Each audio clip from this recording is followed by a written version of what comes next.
सर्वांचं आणखीन एका नवीन व्हिडिओमध्ये खूप खूप स्वागत आहे। आणि आज आहे गुढीपाडवा, तर तुम्हा सर्वांना गुढीपाडव्याच्या खूप खूप शुभेच्छा। गुढीपाडव्याच्या खूप खूप शुभेच्छा। नवीन वर्ष सुख समृद्धीचं आणि भरभराटीचं जावो। चला मग आता आपण गुढी उभारून घेऊया। नमस्कार। तर आज आहे गुढीपाडवा आणि गुढी उभारायची आहे आणि त्यासाठी लागणारं जे सगळं साहित्य आहे, पूजेसाठी लागणारं सामान, ते सगळे दिवे वगैरे मी रात्रीच घासून पुसून ठेवले आणि योगावरनं येत असताना आंब्याची डहाळी त्याचप्रमाणे कडुनिंबाचा पालाही घेऊन आली।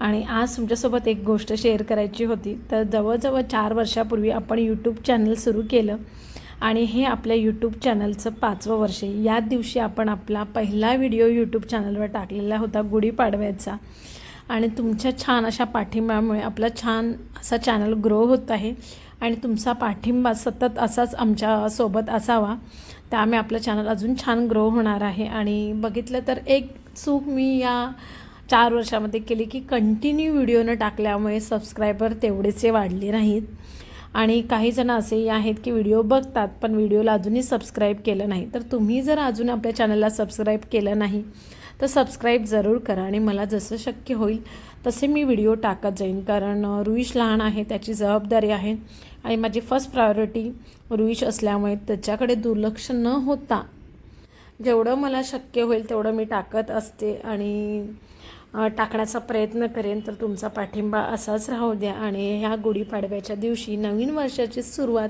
म्हणून आपण यूट्यूब चॅनल सुरू केलेलं आहे आणि या नवीन वर्षात ते खूप छान असं ग्रो होऊ दे, लवकरच आपले 1 लाख सबस्क्रायबर पूर्ण होऊ दे आणि नक्कीच तुमचा सपोर्ट आहे तर ही गोष्ट लवकरच शक्य होणार आहे। आणि तुम्हा सगळ्यांना गुढीपाडव्याच्या आणि मराठी नवीन वर्षाच्या खूप खूप शुभेच्छा। तर चला मग आता पूजा करून घेऊया। तर आता गुढीसाठीच लागणारं सगळं सामान इथे आणून ठेवलेलं आहे आणि अशा छोट्या मोठ्या कामांमध्ये रुईश बऱ्यापैकी मला मदत करतो। आता गुढी उभारून घेऊया आणि आज रुईशच्या शाळेमध्ये शेवटचा पेपर आहे, त्यामुळे गुढी उभारून त्याला शाळेत पाठवायचं आहे। अर्धा तास आहे आणि या अर्धा तासामध्ये आपल्याला पूजा करून घ्यायची आहे। सगळी पूर्वतयारी करून घेतल्यामुळे बराच वेळ आपला वाचला आणि पटापट सगळी कामं झाली।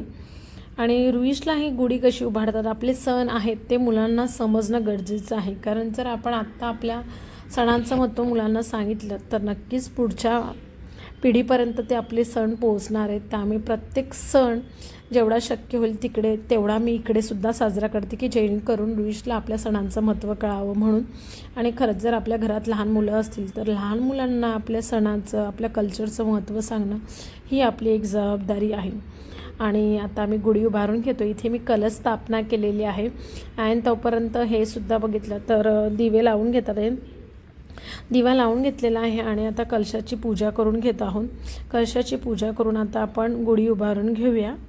आणि यावेळी मला असं झालं की गुढीसाठी साखरगाठी मिळाली नाही, कारण इकडे बघितलं तर होळीला साखरगाठी मिळते आणि तेव्हाच मी घेऊन ठेवायला हवी होती की मला वाटलं की नंतरही मिळेल, पण फक्त इथे होळीसाठी साखरगाठी वापरतात आणि गुढी आपण महाराष्ट्रीयन लोकच साजरी करतो, त्यामुळे साखरगाठी काही मला कुठे मिळाली नाही। आणि यावेळी माझ्याकडे एवढा टाईमही नव्हता की रुईचा अभ्यास घ्यायचा होता की साखरगाठी बनवायला टाईम नव्हता, नाही तर दरवर्षी नाही मिळाली तर मी घरी साखरगाठी बनवते, पण यावेळी तशी शक्य झालं नाही। आता गुढीसाठी जो कलश आहे त्या कलशालासुद्धा मी बघितलं तर हळदी कुंकू वाहून घेत आहे आणि आता कलश स्थापना झालेली आहे आणि आता आपण गुढी उभारून घेऊया। तर चला मग गुढी बांधायला सुरुवात करूया।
आणि आता आपली गुढी उभारून झालेली आहे आणि मी आता पहिल्यांदा गुढीसाठी नैवेद्य बनवून घेते. आज गुढीपाडवा म्हणजे श्रीखंड पुरीचा बेत हा होणारच. आणि श्रीखंड मी हे घरीच बनवलेलं होतं, रात्रीच चक्का बनवून ठेवलेला आणि आता त्यामध्ये घालण्यासाठी साखर मिक्सरला वाटून घेत आहे. आणि घरी बनवलेलं श्रीखंड आमच्या घरात सगळ्यांनाच आवडतं, त्यामुळे मग तेच बनवायचं ठरवलं. आणि रुईशला हवं होतं की मला मँगो फ्लेवरचं खायचं आहे. आता आंबे तर नाहीत, मग काय केलं तर मी केशरचं दूध बनवलेलं, त्याला पिवळा रंग आलेलाच आणि त्याला काय एवढं माहीत नाही, फक्त रंग दिसतोय पिवळा म्हणजे मँगो फ्लेवर. मग ती एक आयडिया केली की केशरचं पाणी केलं आणि ते चक्क्यामध्ये घालून घेतलं. आता चक्क्यामध्ये साखर घालून मी अशा प्रकारे चाळणीवरती पुन्हा एकदा श्रीखंड म्हणजे चक्का आहे तो फिरवून घेतला, त्यामुळे श्रीखंड एकदम छान बनतं. आणि यामध्ये आता हे केशरचं दूध घालून घेतलेलं आहे. केशरच्या दुधामुळे त्याला छान असा पिवळा रंग आलेला आहे. आणि थोडेसे ड्रायफ्रूट्स घालून घेतले, यामध्ये काजू बदाम मनुके वगैरे घातले. आणि रुईश बघा शाळेला जाण्यासाठी तयार झालेला आहे आणि मस्त असं श्रीखंड रेडी आहे. आणि आता श्रीखंड आणि पुरीचा नैवेद्य आपण आता गुढीला दाखवून घेऊया. आता श्रीखंड तर रेडी आहे, पटकन मी पुऱ्या तळवून घेते, गरमागरम पुऱ्या, कारण मला नैवेद्य दाखवून लगेच रुईशला नाश्ता द्यायचा आहे, कारण 9:30 वाजेपर्यंत त्याची व्हॅन येऊन जाते, तर त्याच्यामुळे मला ते पटकन नैवेद्य दाखवून त्याला द्यायचं आहे. आणि तुमच्याकडे काय बनवतात? आमच्याकडे म्हणजे मी तरी सहसा गुढीपाडव्याला श्रीखंड पुरी बनवते आणि काही भागामध्ये बघितलं तर पुरणपोळीसुद्धा बनवली जाते, पण आमच्याकडे बघितलं तर होळीला पुरणपोळीचा नैवेद्य असतो आणि गुढीपाडव्याला श्रीखंड पुरीच बनवतो. तसं श्रीखंड पुरी पाहुणे आल्यावर वगैरे बनवणं होतंच, पण आज गुढीपाडवा स्पेशल म्हटल्यावर श्रीखंड पुरीचा बेत हा बनणारच. आणि हो की आपले व्हिडिओ रेग्युलर न येण्याचं कारण मी मगाशी तुमच्यासोबत शेअर करायचं राहून गेलं. आता माझ्या बाबतीत कसं होतं की मला व्हिडिओ पण शूट करायचं आहे, प्लस एडिटिंग पण मलाच करायचं आहे आणि या सगळ्या गोष्टींना मला टाईम ॲडजस्ट होत नाही. आणि रुईशला पण प्लस रोज संध्याकाळी खाली खेळायला जायचं असतं आणि खेळायला जात असताना मी त्याला एकट्याला पाठवत नाही, मी स्वतः जाते, त्यामुळे तिथे माझे 1-1.5 तास म्हणजे 1.5 तास पकडून चला मी अशीच खाली जाऊन बसलेली असते. आणि अशा वेळी तर एडिटिंग करणं पॉसिबल होत नाही, कारण एडिटिंग करताना खूप शांतता लागते आणि खाली मुलांचा इतका आवाज असतो की त्यातही मला एडिटिंग करणं पॉसिबल होत नाही. आणि दुपारचा वेळ तर त्याचा थोडासा मला विश्रांती करून बघितलं तर अभ्यासही घ्यायचा असतो, त्यामुळे ते सुद्धा होत नाही. पण आता बघू की आठवड्यातले काही दिवस असे ठरवून ठेवायचे आहेत की या दिवशी आठवड्यातले 2 दिवस व्हिडिओ अपलोड करायचे, पण त्या दिवशी नक्कीच करायचे. आणि शॉर्ट्स व्हिडिओ मी डेली टाकण्याचा प्रयत्न करेन, तर असा विचार आहे नवीन वर्षाचा. बघू किती शक्य होतं. आता इथे श्रीखंडपुरी बनवून झाली आहे, त्याचा देवाला आणि गोडीला नैवेद्य मी दाखवून घेते आहे. आता इथे मी आडवा मोबाईल पकडायच्याऐवजी उभा लावलेला शॉर्टसाठी सुद्धा, तर तसंच ती क्लिप जॉईन केलेली आहे. आणि चला आता श्रीखंडपुरीचा नैवेद्य गुढीला दाखवून घेत आहे. गुढीला दाखवून लगेच रुईशला नाश्ता देते. आणि असा होता गुढीपाडव्याचा सकाळपर्यंतचा गुढी उभारण्यानंतरचा दिवस. आणि आज काही इकडे सुट्टी वगैरे नसते, त्यामुळे मिस्टरसुद्धा जॉबला गेले, रुईसुद्धा शाळेत गेला आणि उरलेली सगळी जी कामं सकाळच्या गडबडीत राहून गेली ती गुढी उभारून झाल्यावर मी केली. आणि असा होता गुढीपाडव्याचा दिवस. तर तुम्हा सगळ्यांना पुन्हा एकदा गुढीपाडव्याच्या आणि मराठी नवीन वर्षाच्या खूप खूप शुभेच्छा. हे वर्ष तुम्हाला सुख समृद्धीचं, भरभराटीचं, आनंदाचं आणि आरोग्यमय जावो. आरोग्य हीच खरी संपत्ती, त्यामुळे गुढीकडे सगळ्यांना चांगलं निरोगी आयुष्य लाभावं म्हणून प्रार्थना केली. आणि असा होता आजचा दिवस. लवकरच भेटूया एका आपण नवीन व्हिडिओसह. तोपर्यंत बाय बाय. आणि हो, चॅनलला सबस्क्राईब केलं असेल तर चॅनलला सबस्क्राईब करा आणि व्हिडिओ बघून झाल्या व्हिडिओला लाईक नक्की करा. चला मग लवकरच भेटूया एका नवीन व्हिडिओसह.